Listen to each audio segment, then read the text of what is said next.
guys, I'm Patrick here and I'm with Barnard. Yeah. He's one of the game directors on the division, and I'm just going to do an interview with him. So let's go. First question is to the fans who don't know what the game is. How would you explain the division to someone who's very new?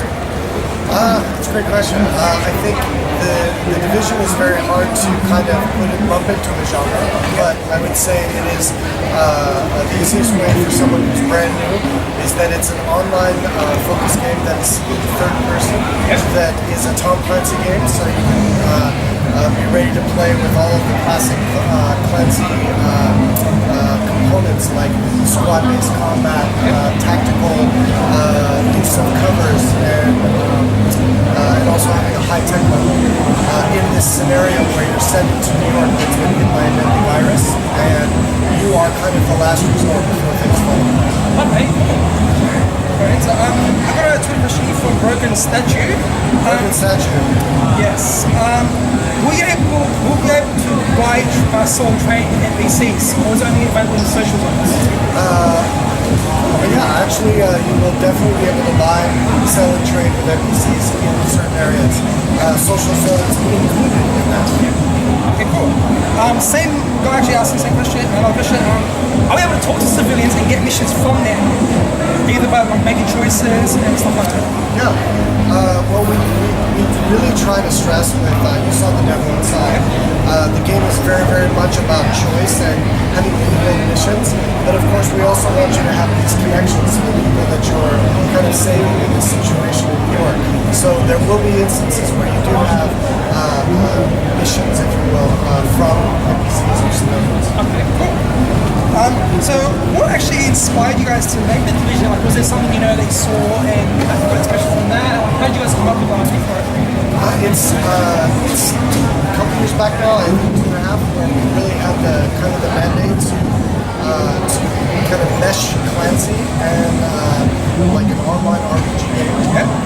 And so working with the creative director was basically how can we create a new Clancy unit that fits into the spectrum of Clancy games where you have Ghost Recon, Splinter Cell, Rainbow Six, doesn't step on anybody's toes, and we've kind of came up with the concept that, well, to be different, the bad thing needs to already have happened. So we're not going in to assassinate the leader of a terrorist organization or surgically strike across international borders. This is a homeland unit that is responding to something. So that was the kind of concept, and then we really fell in love with I would say, across a lot of different mediums, the idea of this dystopian society, the fragility of society that's falling apart. And the whole idea kind of grew from that. So why did you guys focus on as a location for There was a lot of talk about where to set up once we had the IP and the setting we wanted, and really New York is it's such a good choice because it's so iconic. So if you're from Sydney or if you're from Tokyo or if you're from the States, everyone has an image of New York. So to be able to create this kind of mid-crisis scenario, we needed to be able to very quickly help people recognize an area like Times Square and see that something is wrong. So seeing this mid-crisis scenario in an iconic choice was kind of a no-brainer. And on top of that, with our scenario, a virus being released, New York is one of the most traveled destinations. So extremely dangerous for people leaving right away. So, cool. So as we saw a few of them as the character customization that you had in there, how big will that be once the engine works? Like what kind of stuff can you customize with your character? Sure. So we kind of categorize the gear that you get into two classifications. There's vanity stuff, and then there's actual gear which has statistics. So the vanity slots would be pretty much unlimited. Your caps, the minis that you see the agents wearing, your pants, and shoes, and then there'll be set gear pieces that you can upgrade to find them in the world. So you want a lot of customization. We want you to be spending a lot of time with your agent in the game, and that's a really good strong connection where you can kind of make your representations will look how you want. So as we saw in the demos, you guys had a drone. Yeah. Can you just explain, obviously, to someone who may that hasn't never seen before, you know, how it will work, you know. Yeah. So the drone is it's basically like the simplest way for someone who hasn't come across this. It's another member of your group. So you have players playing on their Xbox One or their PS4 or their PC, and you can from the couch or even with a good internet connection join up with your friends and play as a kind of a positive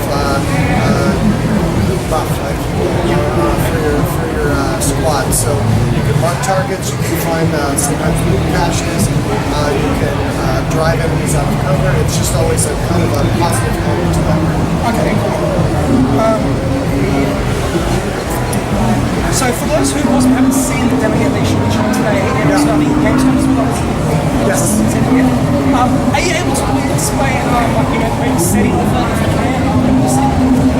Sure. Well, the demo that we are showing is really it's to highlight some more specifics of the gameplay from the Microsoft main stage demo, but it's also to actually kind of highlight the importance of time of day in the game. So these types of games that are online, and whether they're persistent or phased or whatever, having a time of day that is consistent among players usually doesn't actually affect the content.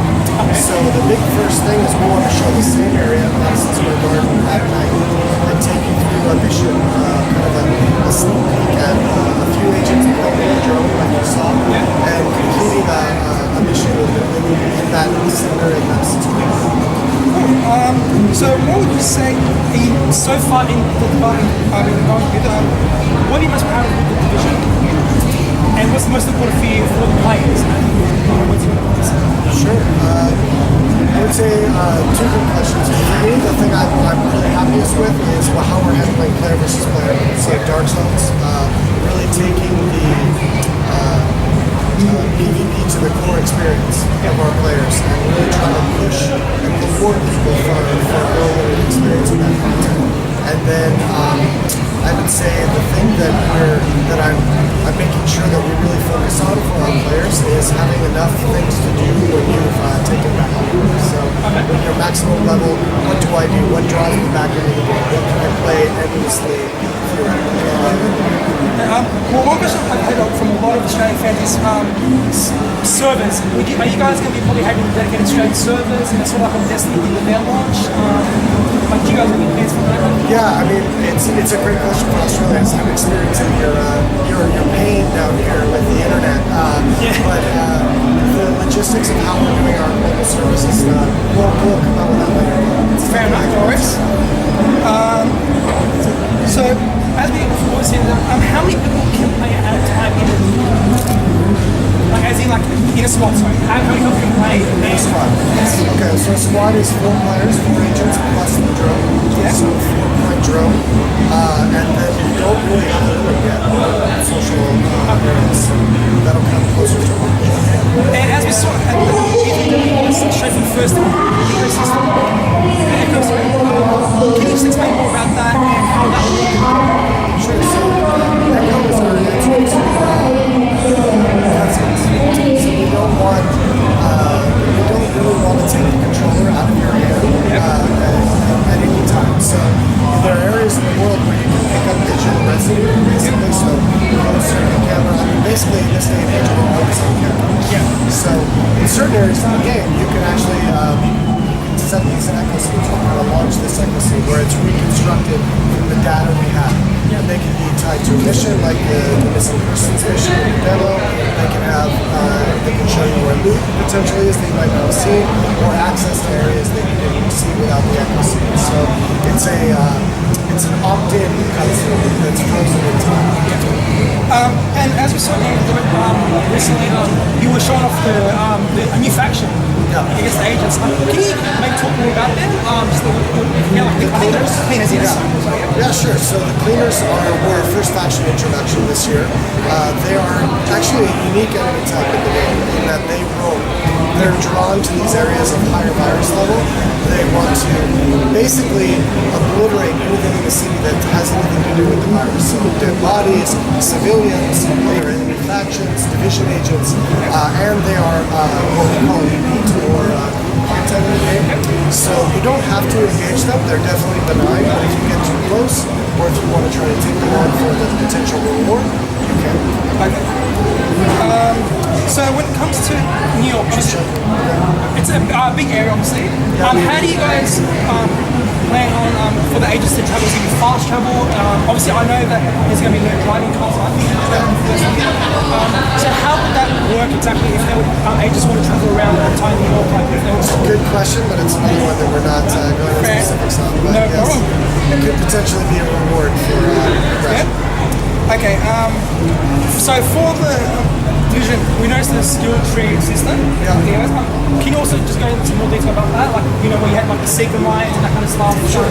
So the way the skills work in the game is we really want a true classless system. So you have a base functionality for a skill, and then as you gain experience in the game, the progression, you'll be able to actually modify those skills.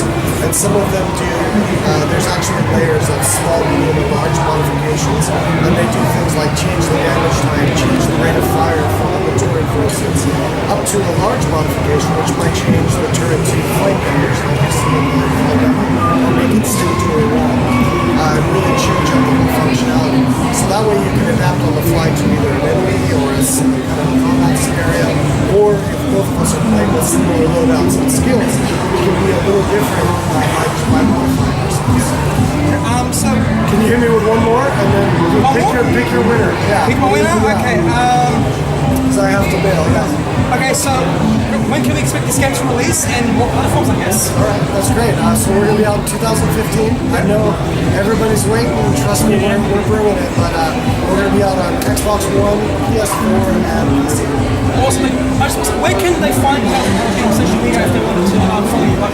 It's the divisions on Facebook, we're on Twitter, we're on Reddit. Awesome. Thank you very much for your time. Yeah, good job. Thank you.